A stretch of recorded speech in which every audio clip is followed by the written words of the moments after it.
కార్యక్రమాన్ని మీకు సమర్పించిన వారు జ్యోతి మ్యాట్రిమోనీ. ఎంత చెప్పినా తక్కువే. బ్రాండ్ పూజ నువ్వుల నూనె.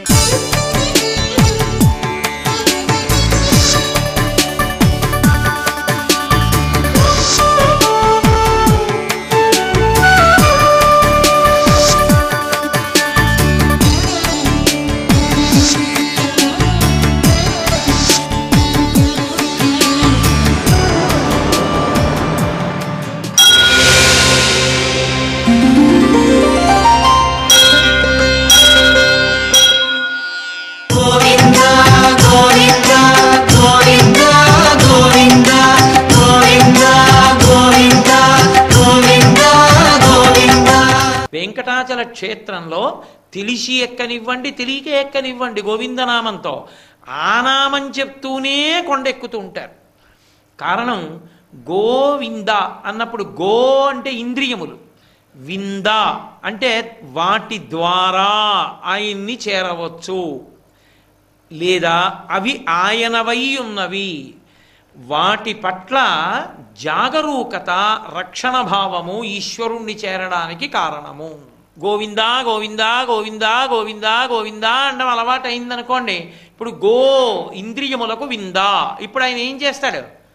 ఆ ఇంద్రియముల ద్వారానే నిన్ను ఆయనలోకి చేర్చుకుంటాడు. ఆ ఇంద్రియములకు అధిష్టానం ఎవరు? ఆయనే ఆ తేజస్సు. జాగృత్ అంటే ఇంద్రియములు లేవడం. ఇంద్రియములు లేవడం అంటే విష్ణువు దానికి అధిష్టానం జాగృతికి. కాబట్టి రెండవ ప్రక్రియలో ఇంద్రియముల శక్తి ఎక్కడి నుంచి వస్తోందని వెనక్కి వెళ్ళి ఆత్మ దగ్గర నిలబడిపోతాడు సాధనలో. వెంకటేశ్వరుణ్ణి దాటడానికి ఏముంది? ఆత్మని దాటడానికి ఏముంది? ఏడుకొండలు ఎక్కడం అంటే అది అందుకు వెన్నుపం నిటారుగా ఉంటుంది మనుష్య ప్రాణికి. ఈశ్వరుడు కొండ మీద ఉంటాడు. ఇది మనుష్య ప్రాణి విషయంలో ఉండే విశేషం.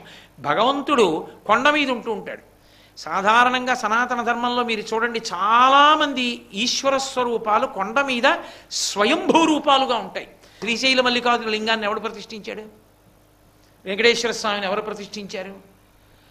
అవి ఎవరు ప్రతిష్ఠించలేదు, స్వయంభూ. అవి తమంత తాము ఏర్పడ్డాయి కొండ మీద. కొండ మీద ఎందుకు ఏర్పడ్డాం? కొండ మీద ఎందుకు ఏర్పడతాయంటే నువ్వు తలెత్తి చూడాలి, ఇలా ఎత్తి చూసి పైకి ఎక్కాలి, పైకి ఎక్కి అక్కడ ఆగిపోవాలి. ఇక్కడ నిజ జీవితంలో పైకి చూసి వాడు ఉన్నాడన్న నమ్మకంతో అనుష్ఠానం అన్న పేరుతో పైకెక్కాలి, ఎక్కి వాడి దగ్గర ఆగిపోతావు. ఇక వాడిని దాటడానికి లేదు. ఇది గోవిందా కొండెక్కడం. గోవిందా గోవిందా గోవిందా అంటూ కొండెక్కడం అన్న మాట వెనక తాత్పర్యం అది. అయితే ఏమంటే గోవిందా అని పిలిస్తే వస్తుందా? వస్తుంది. నువ్వు తెలిసో తెలియకో ఎవరిని పిలిచావో వాళ్ళు ఏం చేస్తారో అదే నీకు చేస్తారు. ప్రతిరోజు పనున్నా లేకపోయినా లెక్కలు చెప్పేటటువంటి ఉపాధ్యాయుడు అలా వెళ్ళిపోతుంటే పరిగెత్తుకుంటూ బయటికి వచ్చే గురువుగారు నమస్కారం అండి అని వెళ్ళిపోతున్నావు అనుకో, ఓ నెలలాళ్ళు చూసిన తర్వాత ఆయన ఏమంటాడు? నిన్ను పిలిచి, ఏరా నీకు లెక్కల్లో ఎన్ని వస్తున్నాయి? 25కి 18 వస్తాయండి, రేపటి నుంచి నువ్వు రా నేర్చుకో, 25కి 25 వస్తాయంటాడు. ఆయన దగ్గరికి వెళ్ళి ఆయన్ని మాస్టర్ అండి, గురువుగారండి అని పిలిచి ఓ నమస్కారం పెట్టినంత మాత్రం చేత ఆయన ఏం చేశాడు? ఆయన ఏ ఉపకారం చేయాలో అదే చేస్తాడు. లెక్కల్లో 25కి 25 వచ్చి గోవిందా అని పిలిస్తే ఆయన ఏం చేస్తాడు? రక్షకుడు కాబట్టి వాటి వలన పాడవకుండా వాటి వలన వాడిని ఇచ్చిన వాడెవరో వాడిని చేరేటట్టు చేస్తాడు. ఇంద్రియముల వలన భ్రష్టమై కిందకెళ్లకుండా ఇంద్రియముల వలనే పైకెక్కేట్టు చేస్తాడు. ఇది గోవింద. కాబట్టి గోవిందనామము మాకు అక్కర్లేదనేటటువంటి వాడు జీవితంలో ఎక్కడుంటాడు, ఎందుకుంటాడు? అసలు అలా ఉండే అవకాశం ఏమైనా ఉంటుందా? ఒక్కనాటికి ఉండదు. ఎవరైనా గోవిందనామమును ఆశ్రయించవలసినదే. అందుకే ప్రత్యేకించి మీకు కలియుగంలో వెంకటేశ్వర స్వామి వారికి సంబంధించినంత వరకు 2 లక్షణములు ప్రకాశిస్తాయి. ప్రథమ లక్షణం ఏమి అంటే అవ్యాజ కరుణామూర్తి. సాధారణంగా విష్ణువు స్థితికారకుడై ఎవరు ధర్మమునందు లేరో వాళ్ళని భంజిస్తాడాయన. ఒక రామావతారం ఉందనుకోండి, మాట వినని రావణుణ్ణి 10 తలలు నరికేస్తాడు. వెంకటేశ్వర స్వామి అలా కాదు, కలిపురుషుణ్ణి మనసులోంచి తొలగిస్తాడు, ధర్మమునందు అనురక్తి కల్పిస్తాడు. అందుకని వెంకటాద్రి సమం స్థానం బ్రహ్మాండే నాస్తి కించన వెంకటేశ సమో దేవో నభూతో న భవిష్యతి.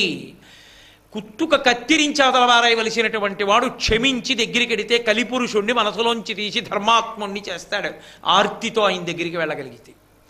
కాబట్టి అంతటి కారుణ్యమూర్తి అయినటువంటి వెంకటేశ్వరుడు ఆ పైన కొండ మీద వెలిసి ఉన్నటువంటి కారణం చేత గోవిందా అన్న నామం చెప్పుతూ కొండెక్కితే ఆయన బాహ్యమునందు రక్షకత్వం వహిస్తాడు, ఆంతరమునందు మనుష్య జన్మ వృధా అయిపోకుండా కాపాడతాడు.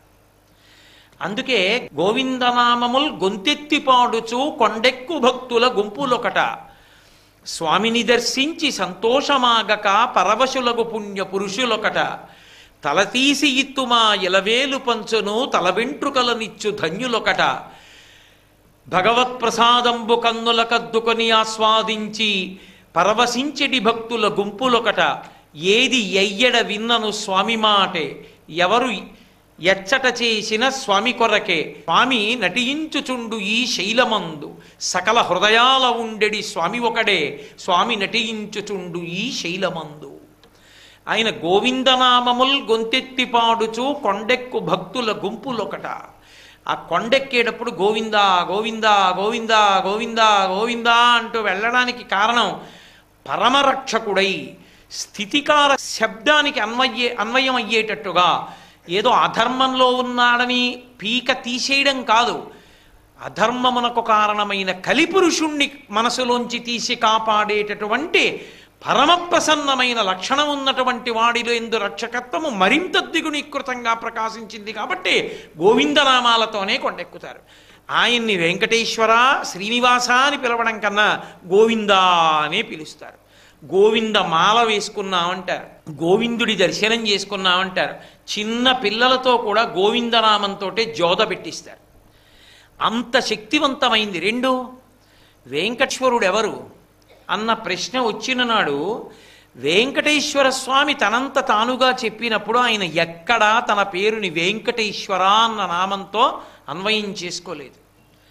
ఆయన పురాణంలో ఏం చెప్పుకున్నారంటే, నేను జనకో వసుదేవశ్చ దేవకీ జననీ మమ అని చెప్పాడు. నా తండ్రి వసుదేవుడు, నా తల్లి దేవకీదేవి.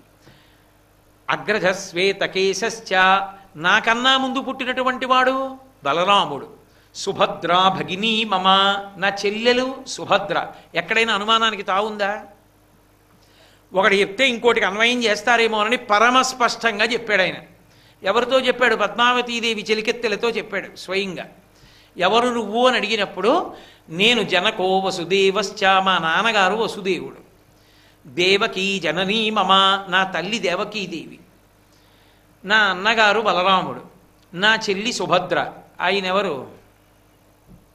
శ్రీకృష్ణుడు. కృష్ణుని యొక్క పరిపూర్ణావతారమే వెంకటేశ్వరావతారంగా కొనసాగింపుగా వచ్చింది.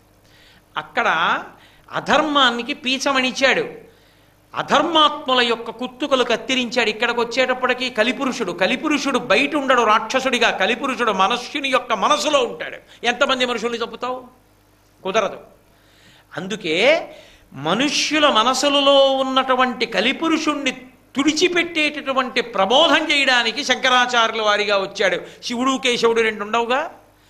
ఒకటి శంకరాచార్యుల వారిగా వచ్చాడు ప్రబోధం చేయడానికి, రెండు వెంకటేశ్వరుడిగా వచ్చాడు కలిపురుషుణ్ణి తీసి మన తల వెంట్రుకలు బుచ్చుకొని పాపాలు తీసి రక్షించడానికి. కాబట్టి ఇప్పుడు కృష్ణుడు వెంకటేశ్వరుడు. ఆయన మాటల్లోనే, నేనే సొంతంగా చెప్పట్లేదు ఈ మాట. కృష్ణుడే వెంకటేశ్వరుడు అయినప్పుడు కృష్ణుడు ఎవరు? గోవిందుడు. కృష్ణుడు గోవిందుడుగా అపార రక్షకత్వాన్ని వహించాడు. గోవింద అన్న నామం 7 రాత్రులు 7 పగళ్ళు కష్టపడి సంపాదించుకున్న నామం. అది రక్షకత్వానికి పరాకాష్ఠ. ఆ కృష్ణుడు వెంకటేశ్వరుడుగా నిలబడినప్పుడు గోవిందా అన్న నామంతో పిలవడంలో భక్తులకు అనురక్తి ఉంటుందా? ఉండదా? ఏ నామంతో ఆయన పిలిచినప్పుడు, ఏ నామం ఆయన యొక్క విశేషమైన రక్షణ వలన ఆయనకి పెట్టబడిందో ఆ నామాన్ని కాకుండా ఇంకో నామాన్ని ఎలా అన్వయం చేస్తాం? మనం వెళ్ళేదే రక్షణ కోసం అయినప్పుడు రక్షణకి పరాకాష్ఠ గోవిందనామం అయినప్పుడు వెంకటేశ్వర శ్రీనివాస అని ఎవరన్నారు అక్కడ? గోవిందా గోవింద గోవిందా గోవింద గోవిందా గోవింద. తెలిసా తెలియక?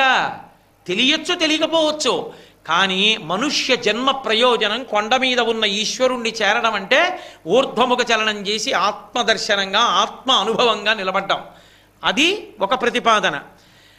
ఇంద్రియములను సక్రమంగా వినియోగించుకొని భగవంతుని దగ్గరికి చేరడం గోవింద. అసలు ఏ భూమి మీద ఉన్నావో ఆ భూమి వాడిదని తెలుసుకుని జాగ్రత్త పడి వాడిని చేరగలగడం గోవింద. వాడిచ్చినటువంటి పవిత్రమైన వస్తువులను ఆరాధించి వాడిని చేరుకునేటటువంటి ప్రయత్నం చేయడం గోవింద. కృష్ణుడు గోవిందనామంతో లోకానికి విశేష రక్షకత్వం వహించాడు కాబట్టి రక్షణ కొరకు పరమేశ్వరుణ్ణి ఆశ్రయిస్తున్న మనం గోవిందా అని పిలుస్తూనే ఆయన దగ్గరికి వెళ్ళడం పరమ సమంజసం. ఇన్ని విశేషముల చేత గోవిందనామమునకు అంత ప్రఖ్యాతి ఏర్పడింది. అందుకే గోవిందా అన్న నామంతో పిలిస్తే చాలు, వాడు కాదు వాడి 7 తరాల వరకు రక్షణ లభిస్తుంది. నేను మీతో పరమ సత్యం చెప్తున్నాను. ఒక ప్రాంగణంలో జరుగుతున్నటువంటి భగవత్ సేవని మౌనంగా చూస్తూ కూర్చోవడం కన్నా కలవు నామ సంకీర్తన, కలియుగంలో నామ సంకీర్తనం గొప్పది కనుక గొంతెత్తి ఈశ్వరార్చన జరుగుతున్నప్పుడు గోవిందా అని అనగలిగామనుకోండి, మనకి ఇచ్చినటువంటి నోటితో దాని చేత ఆయన పొంగిపోతాడు, దాని చేత ఆయన పరవశిస్తాడు. పరవశించడం కాదు, మనకి రక్షణ కవచం కడతాడు.